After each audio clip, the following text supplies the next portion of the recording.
entendido y sobreentendido que en el día de hoy hay un grave problema con la doctrina de la iglesia cristiana.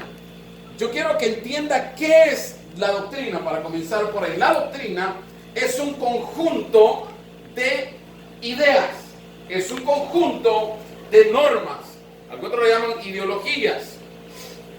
Una doctrina, básicamente o más fácilmente explicado, es un grupo de normas a practicarse y a defenderse. Eso es doctrina. Cuando la iglesia cristiana habla de la doctrina, obviamente nos referimos a la doctrina de la iglesia cristiana, o sea, a la defensa de nuestra fe. No estamos hablando de otra cosa más que de ello.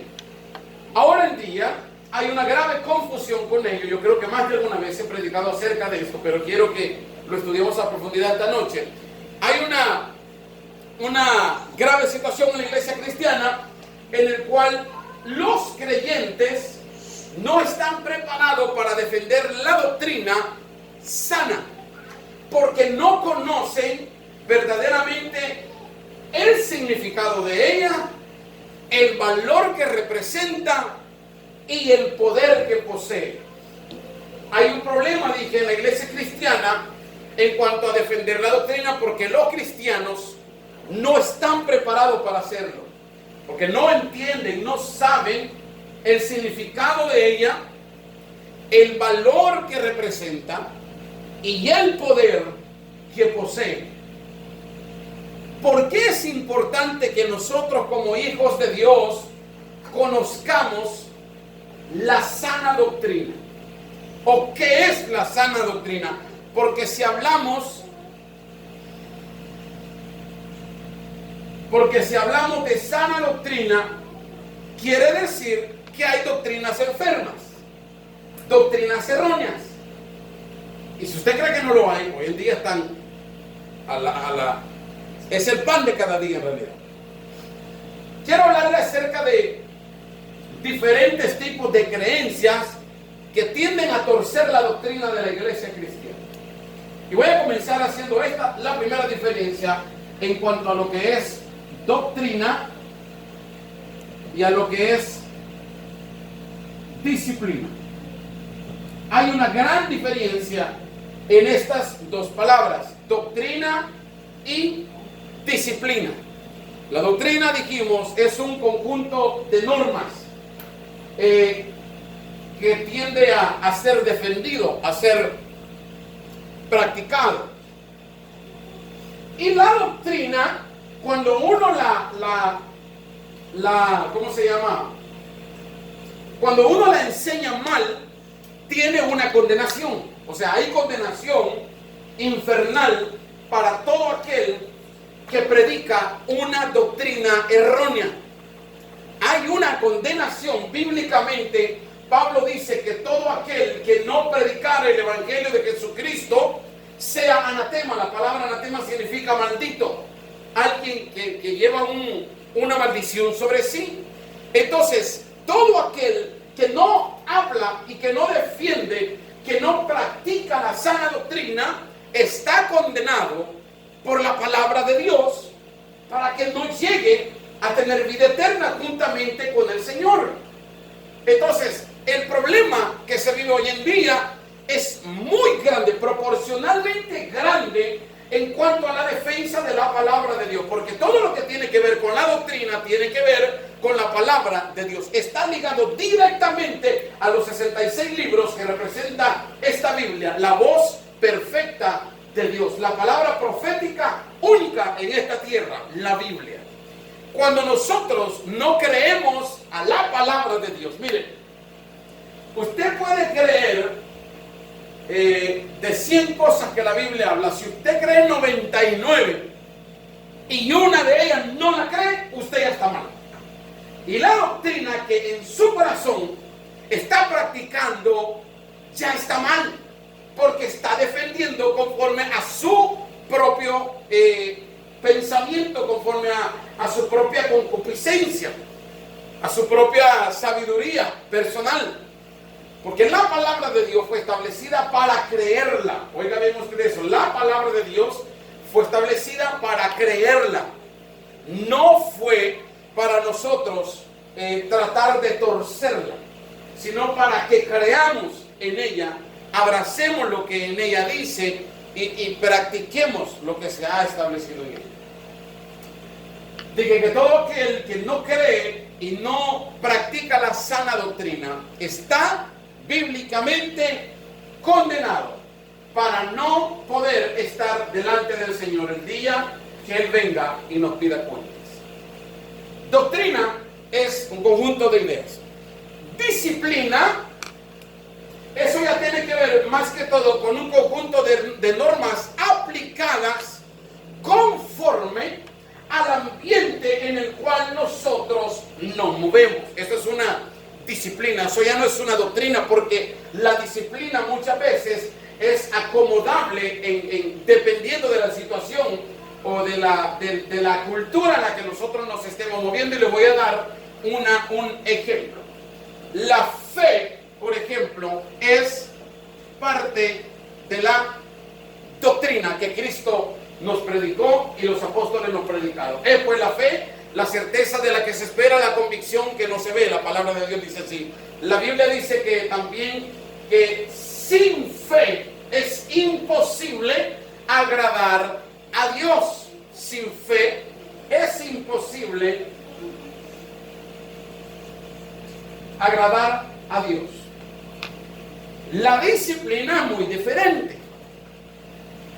Otra doctrina, otra parte, otro componente de la doctrina de la que Cristo nos predicó también tiene que ver con la misericordia. Misericordia. Eso es parte de la doctrina. La doctrina es todo aquel conjunto de valores espirituales que Cristo nos predicó. Él habló de la fe, Él habló de la misericordia. ¿Qué podría ser otro componente de la doctrina, hermana Sandra? El amor. El amor. Cristo dijo que nosotros debemos de amar a nuestros enemigos. Y eso tiene que ver con la doctrina. Si usted no ama a quien considera ser su enemigo, usted está en una doctrina errónea. Entonces el amor es parte de la doctrina. ¿Cuál sería otra, hermana Maricruz? El perdón. Cristo dijo: Padre, perdónalo porque ellos no saben lo que hacen. A eso se le llama carácter espiritual. Que lo estén pedaceando a uno y uno todavía seguir pidiendo al Señor misericordia por esas almas, por esa vida. Eso es tener carácter espiritual. Y es parte de una buena doctrina, es lo que debe de representar a la iglesia cristiana. Gálatas también habla acerca de estos valores espirituales muy importantes que son los conjuntos que componen la doctrina. Dice la Biblia que también parte de esos frutos espirituales, Gálatas capítulo número 5, dice que es la paz. Fíjese, la paz. De hecho, la paz se convirtió en uno de los elementos más requeridos para poder nosotros estar con el Señor. La Biblia dice que sin santidad y sin paz nadie verá al Señor. Amén. Y obviamente el que sigue, que es la santidad. Ya dije que la santidad se compone de tres elementos muy importantes, que son los que nos santifican, que es la palabra de Dios, o sea, nosotros creer en la palabra de Dios. Número 2, tener al Espíritu Santo. Y número 3, ser salvo por el sacrificio de Cristo. Esos tres elementos encierran la palabra santidad. En estos tres elementos usted va a hallar todo lo perfecto, todo lo puro, todo lo que santifica la vida del hombre. Si usted cree en Cristo, como dicen uno, te invita a la iglesia, no, yo creo en Dios, sí, pero no han sido purificados por el Espíritu Santo. Ellos no se le pueden llamar los santos. Sin embargo, la Biblia dice que cuando Cristo venga y recoja a sus santos, porque a sus santos vendrá a recoger, eso es la santidad.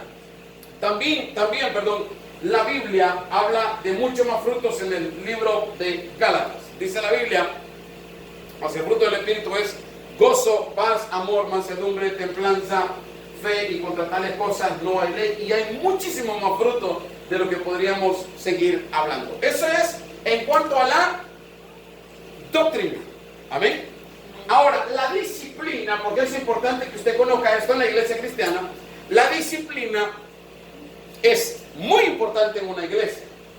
Una iglesia que no tiene disciplina, que no sabe corregir o que no sabe establecer parámetros o límites hasta dónde o cómo debemos nosotros de comportarnos como hijos, como siervos de Dios, es una iglesia que se vuelve liberal. Y hoy en día tenemos muchas iglesias liberales que, digo, aunque practican la doctrina de Cristo, muchas veces la disciplina tiende a ser una de las características más criticables. Las iglesias liberales. Una de esas disciplinas, por ejemplo, es la vestimenta. La vestimenta mayormente de las mujeres, porque para los hombres no hay mucha ropa, para las mujeres hay más. Pero no digo que no estamos excluidos de eso. Pero usualmente... ¿Llegan en chores? ¿Yo como en short? No, pero llegan bien en chores en las iglesias. Por el invierno me toca con short, ¿eh? La vestimenta es uno de los elementos más importantes de hoy en día, de lo que se critica, pues, ¿verdad? Mucha mujer cristiana, yo siempre he dicho esto, yo creo que hace poco vimos ¿se puede ir la niña para la cosa? Yo creo que hace poco vimos el tema acerca del si la mujer debe de cubrirse o no en el culto, ponerse velo. Y esa es parte de una disciplina moral de una iglesia. Ahora, la disciplina muchas veces no es condenable. ¿Sí me explico con lo que les digo? No es que va a ser usted disciplinado, lo que estoy diciendo es que hay cosas que la iglesia malinterpreta y cree que por eso van a ir al cielo o van a ir al infierno, y no es así, es simplemente cuestión de disciplina. Si usted lee la primera carta y la segunda carta a los Corintios, usted va a ver que Pablo le hablaba a la iglesia de Corinto muchísimo acerca de la disciplina, cómo comportarse. Él decía, muchachos, yo no les he enseñado así, hombre, eso no se practica, eso no está bien. Eso tenía que ver mucho con la disciplina, porque en la iglesia de Corinto tenían mucha falta de educación, aún en el momento de estar celebrando servicios al Señor. Entonces, la vestimenta es parte de la disciplina de una iglesia cristiana. ¿Qué pasa cuando una iglesia cristiana no tiene una buena vestimenta? Se vuelve también liberal, se vuelve una iglesia que es muy fácil que se critique para el mundo y aún para dentro de la misma iglesia cristiana. ¿Cómo se conoce una persona hoy en día en un culto si es cristiano o no es cristiana, o si es visita o si no es visita? Ya no se puede. O ya no se sabe quién nos vino a visitar o quién estaba haciendo parte del culto. Ya no sabemos si a veces hasta la inconversa, el reconverso anda mejor vestido que el creyente. Y es una vergüenza, esa es tremenda para la iglesia. Y esto es lo tremendo, mire, cuando uno es falto de disciplina, uno adquiere una capacidad tan tremenda de defender la locura. Porque hay iglesias que ustedes les habla de que las mujeres se tienen que vestir bien, que no es correcto que la mujer venga en pantalón al servicio, y hay iglesias que defienden esos puntos y dicen es que Dios no mira la vestimenta, es que Dios mira el corazón. Es cierto que Dios mira el corazón, yo entiendo todo eso, pero cuando Dios nos da los medios para que seamos disciplinados, educados y sepamos representar bien el nombre del Señor cuando ofrecemos culto a Jehová, y aún cuando no estamos ofreciendo y no lo hacemos, la Biblia dice que hay de aquel que sabe lo bueno y no lo hace, se le ha contado como pecado. Así dice la Biblia. Entonces es importante que la iglesia se entienda que la vestimenta también es parte de una buena disciplina. ¿Está de acuerdo conmigo? ¿Qué más es parte de la disciplina? El orden. Y esto cabe en todas las áreas. En el orden del servicio, en el orden moral que nosotros también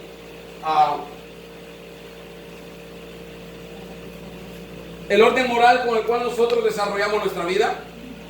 Nosotros tenemos de tener una vida ordenada. No podemos ser personas desordenadas. Nuestros pensamientos tienen que tener orden, tienen que ser unos pensamientos educados, no estar pensando tan pura. El orden tiene que ver con la disciplina de una iglesia.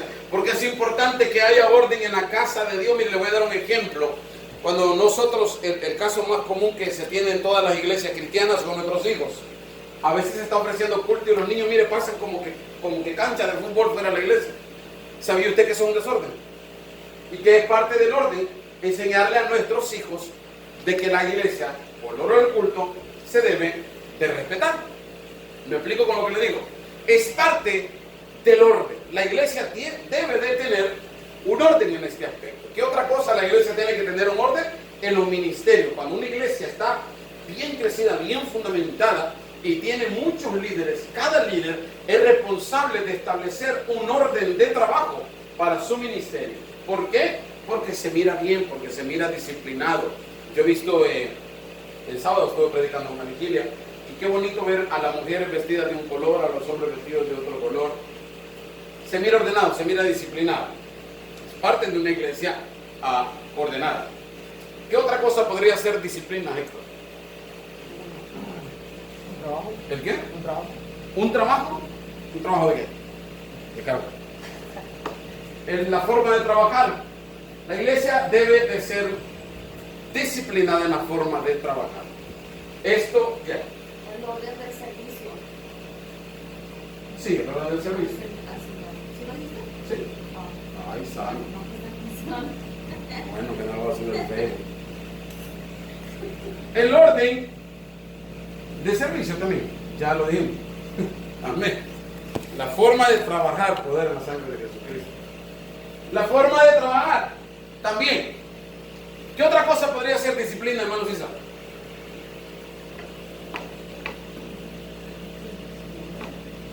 ¿No? Hermana Sandra. Disciplina. Corregir a los miembros. ¿Sabía usted que en la iglesia no hay disciplina ya? En la iglesia hoy se hace lo que sea, hermano, y el pastor, empezando por él, le vale lo que pase y deja que pase lo que pase. No hay disciplina. Hay un montón de gente en los altares en pecado. Siempre he dicho esto, gente casada 2 veces predicando de la fidelidad. Eso es un problema grande. Y estoy hablando de cuando venimos a Cristo, porque cuando no estamos en Cristo, pues ni modo. Pero cuando venimos a Cristo, nuestra vida debe ser diferente. ¿Y cuánta gente no hay en los altares predicando, casados 2 o 3 veces? Nadie dice nada. Y puede ser varias razones. Número 1, porque nos da miedo el que van a decir, o porque simplemente tenemos pena, o porque nos sentimos atemorizados que vamos a dañar a un hermano, a una hermana, y no nos damos cuenta que lo que estamos haciendo es pudriendo un altar en el cual verdaderamente se debería de predicar vida y se debería de predicar sanidad por alguien que tiene vida y alguien que tiene sanidad. Si hermano Héctor, si tú tuvieras una esposa y cometieran un error cualquiera de los dos, digamos tu esposa comete un error y viene un hermano y te dice, mira Héctor, tú no tienes que ser así con tu esposa, y tú dices, yo me voy a divorciar, hermano, y este hermano viene y te dice, hermano Héctor, no lo hagas, mira, tú tienes que ser fiel. Pero si el hermano ha tenido 5 mujeres, ¿le vas a creer? No, porque su vida no tiene un orden, porque su vida no tiene una educación moral. Entonces, por esa razón, si los líderes son desordenados, indisciplinados, los miembros van a ser así igual. Eso es normal, se vuelve automático. Entonces hay una diferencia en cuanto a la doctrina y a la disciplina. Ahora, muchas preguntas nos hacemos a diario en diferentes, se hacen a diario en diferentes partes del mundo en las iglesias cristianas. Y dentro de ella hay una que es un poquito más popular. ¿Por qué no podemos servir a Dios como antes? ¿Se acuerda usted, ¿se escribieron esto? ¿Se acuerda usted o ha escuchado usted a alguien decir, es que hermano, allá en mi país nosotros servíamos mucho mejor? Es que allá sí hay gente de fuego. Es que allá la gente es llena del Espíritu Santo. Y la pregunta, ¿por qué aquí no lo podemos hacer nosotros igual o mejor? El problema es la falta de entendimiento en cuanto a la doctrina correcta de la palabra de Dios. Alguien que les predica, yo le dije a un hermano hace poco, con el que estuve platicando mucho, cuando en la iglesia se predica una doctrina errónea o simplemente no se predica doctrina, la gente va a ir, la gente va a llegar. La iglesia va a ser un bulto de mucha gente, pero tarde que temprano, árbol que nace con semilla mentirosa, se seca, se seca. ¿Qué pasa cuando se predica, hermano, la doctrina sana? Porque en nuestros países, así como están llenos del Espíritu Santo, así son las predicaciones allá, pero son tremendos ministros allá. ¿Por qué? Porque no pierden la sana doctrina y la acompañan con una buena disciplina. ¿Qué pasa cuando la doctrina está acompañada con una disciplina? La iglesia se vuelve poderosa. La iglesia se vuelve, amados hermanos, invencible. Que el diablo le hace por acá, el diablo le hace por allá. ¿Y qué pasa? La iglesia sigue estable, sigue firme, porque entendemos lo que representa defender la sana doctrina. La palabra del Señor dice que uno de los ministros del Señor decía: yo entiendo que yo he sido puesto para la defensa del evangelio. Usted no fue puesto para simplemente aceptar todo lo que usted se le dice. Incluso después de esta clase usted tiene que seguir estudiando qué es la sana doctrina, qué es la sana enseñanza. ¿Por qué no debemos nosotros de caer en los juegos del diablo de tanta doctrina errónea? ¿De dónde dependen hoy todas estas unciones? Que la unción de la chancla, que la unción de la cachetada, la del manguerazo, que la unción del billete que habla, la unción del zapato. ¿De dónde depende? De una falsa doctrina, de una doctrina diabólica, que la gente no ha querido defender la sana doctrina porque les encanta oír muchas veces lo que el predicador les está diciendo y no quieren oír lo que Dios nos está diciendo. Y allí radica el problema de la iglesia cristiana hoy en día, que la doctrina comienza por lo que Dios habla y no por lo que el pastor piensa.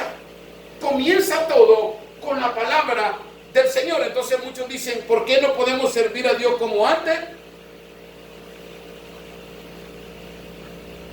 Por la falta de el entendimiento que es la sana doctrina.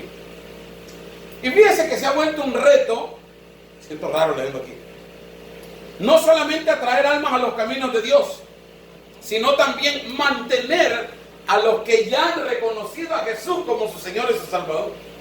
O sea, no solo es un reto que gente venga a la iglesia, sino que es un tremendo reto mantener a la gente que estamos ya en una congregación. Porque no entendemos o no queremos hacer caso a lo que es la doctrina correcta. Yo quiero hablarle de 5 cosas que pasan cuando hay falta de doctrina correcta en la iglesia. 5 cosas que suceden cuando la doctrina de una iglesia se vuelve una falsa doctrina. Número 1, las 5 cosas que suceden cuando en la iglesia no se predica la sana doctrina.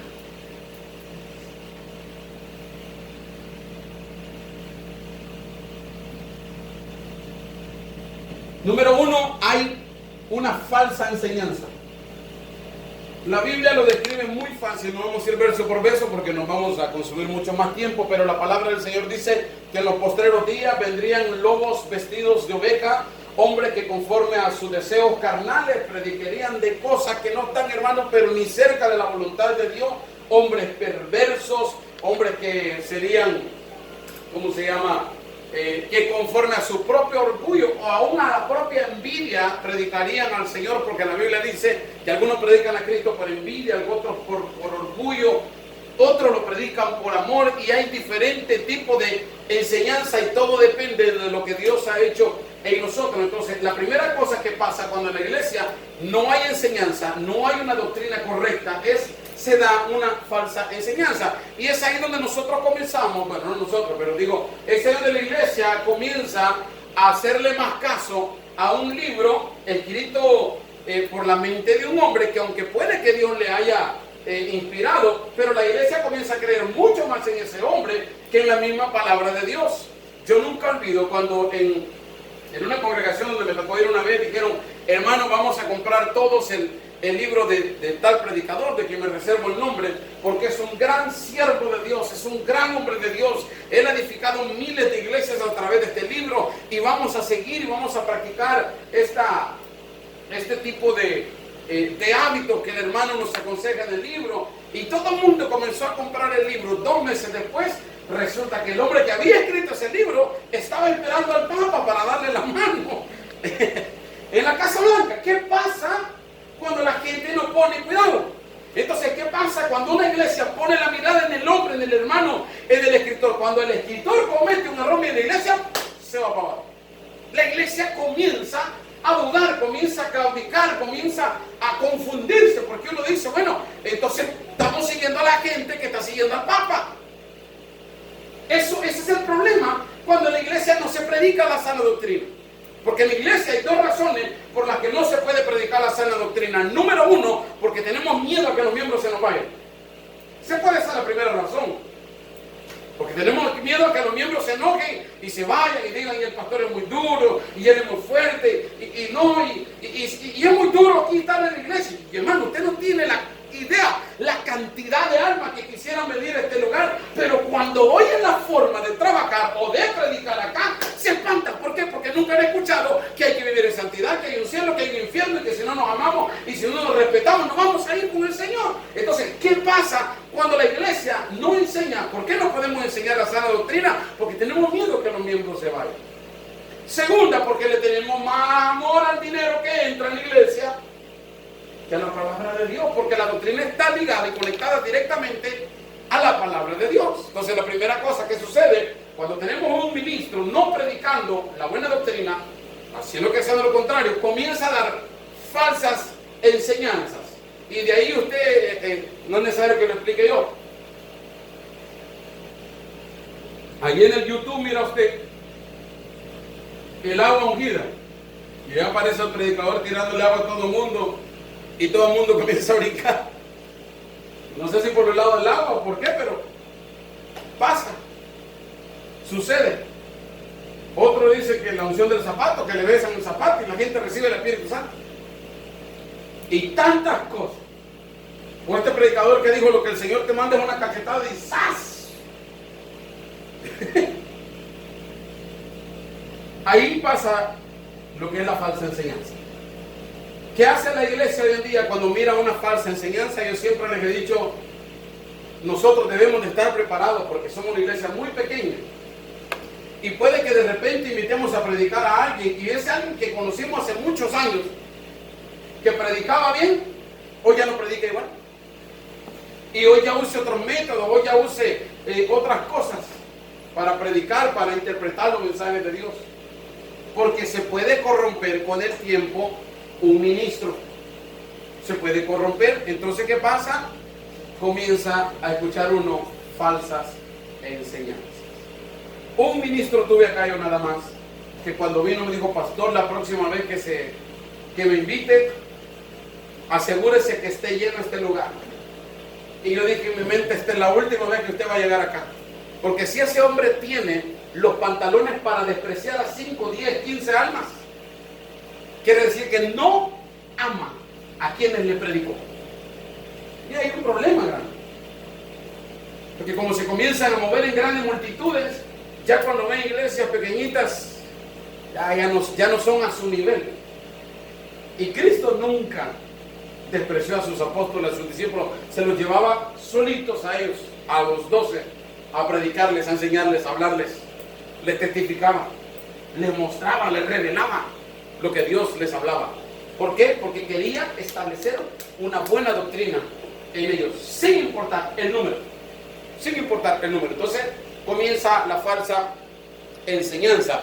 Y lo leímos en Gálatas capítulo 1, versículo número 7. Dice que no es que haya otro evangelio, sino que algunos quieren perturbarnos y quieren pervertir el evangelio de Cristo. Mire, este punto es el que más ha pervertido a la iglesia en los últimos años. Hoy nos enfrentamos a una generación que no quiere saber nada de lo correcto establecido por Dios. Hoy se espiritualiza cualquier cosa que se presenta en los altares. Y la gente no se da cuenta que se ha contristado muchas veces al Espíritu Santo. Ahora, ¿qué nosotros debemos de hacer para no caer en las garras del enemigo en esta área de la falsa enseñanza? De que así como yo le predico a ustedes, ustedes también van a medir con el medidor espiritual qué tipo de mensaje se está hablando en esta casa. ¿Qué debemos de hacer? Mire, número uno, adquiera mucho conocimiento de la Biblia.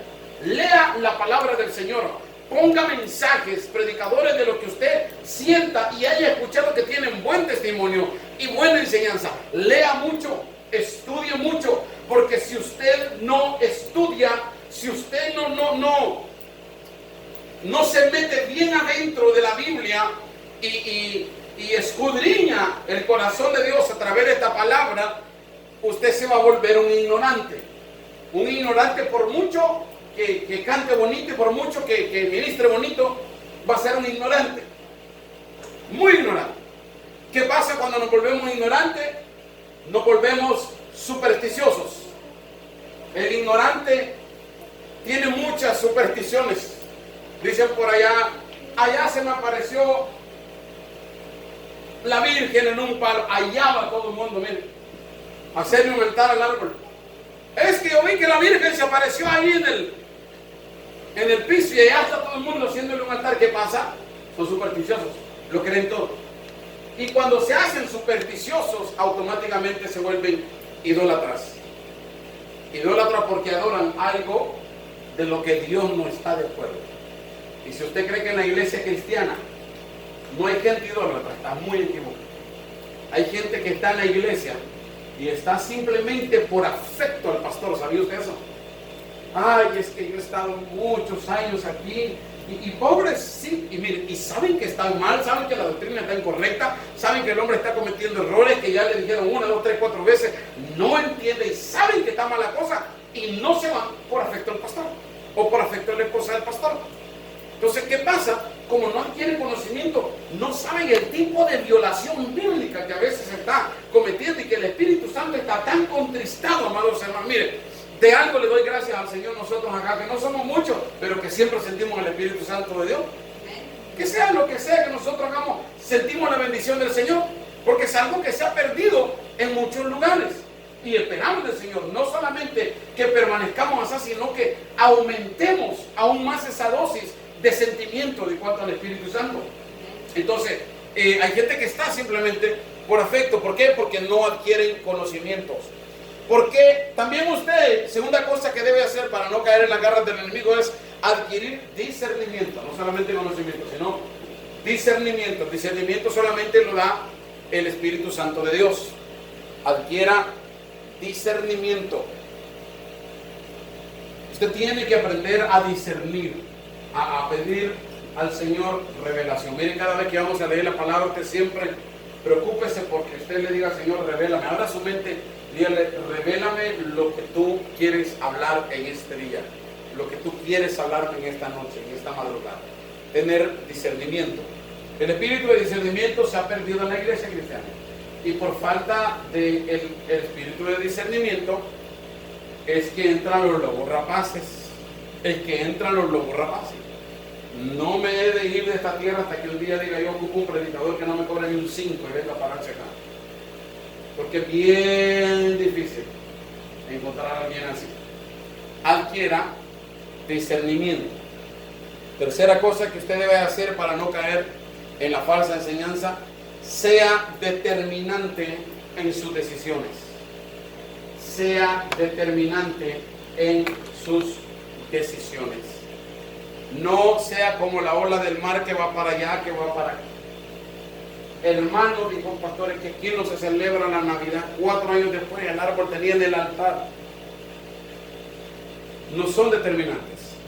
¿Por qué? Porque cambiamos la gloria de Dios por los deseos de este mundo. Y no estoy criticando la Navidad, lo que estoy diciendo es que muchas veces no tenemos determinación para permanecer en algo. Y la doctrina no se puede cambiar. La disciplina se puede muchas veces adaptar dependiendo, como dije al principio, de la condición en la que nosotros nos encontremos. Por ejemplo, nosotros aquí en San Bernardino o en California, aquí en Estados Unidos, la gente puede cubrirse, y la gente, porque aquí hace frío y está bien que nos cobramos, pero hay lugares, hermano. Yo conocí el caso de un pastor que se fue a vivir a una ciudad de Canadá y me dice, hermano Dani, predicarle a las mujeres allá que no se pongan nada para que se cubran todo el cuerpo, es un atentado, porque cuando tiene una temperatura de a 20, 25 grados, hermano, lo que más quieres es irte a la iglesia. Pues si las hermanas me llegaban con cobijas a la iglesia, del frío que llevaban ellas, del frío que llevaban sus niños, y no podíamos aguantar aquel tremendo frío. Y me decía, ¿cómo acomodas una disciplina? Por ejemplo, una disciplina de la cual en El Salvador podemos practicar. No se puede hacer muchas veces lo mismo allá, pero se tiene que tener el cuidado de algo que no sea condenable. ¿Sí me explico con lo que le digo? Entonces, también tiene que ser determinante en sus decisiones, no cambiar a cada rato. La falsa enseñanza. Número 2. Después de que se enseña algo, nace esto, miren. El falso llamamiento. Si hay falsos maestros, hay falsos llamados. 100% seguro. Si hay falsos maestros, hay falsos llamados. Dios no puede, oiga bien lo que le voy a decir, Dios no puede ser soporte de algo que Él no estableció, de algo que Él no estipuló.